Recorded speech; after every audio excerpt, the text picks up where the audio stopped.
Welcome to Not Milk Never Milk. Subscribe if you're lactose intolerant. You start by collecting what's required: your insurer, policy number, and the device IMEI. Log into your insurer account on your phone or computer so you can follow screens faster. Once done, open your email or photos to pull the original receipt and purchase date. Insurers use that to verify coverage. Make sure you have ID ready and any prior claim numbers. This removes holdups. If you can, take a clear photo of the device and receipt now to save time during the claim. You then verify exactly what your policy covers and why: accidental damage, theft, or loss, because that determines next steps. Access the insurer app or call the claims line. Provide IMEI, serial number, and a concise incident description.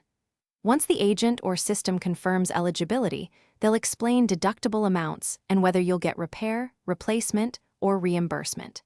Make sure to note case or claim ID and estimated timelines. This prevents confusion later and gives you a reference if follow-up is needed. You finish by submitting all requested documents: photos, receipts, and a police report if applicable. This prevents denials. Choose your preferred repair vendor or accept the replacement offer and confirm how you'll pay the deductible. Once filed, use the claim ID to track updates in the app or by phone. Check estimated delivery or service dates. If processing stalls past the quoted window, escalate to a supervisor and reference your claim ID. Doing so usually gets faster. Thanks for watching. If this was helpful, leave a like and consider subscribing. See you next time.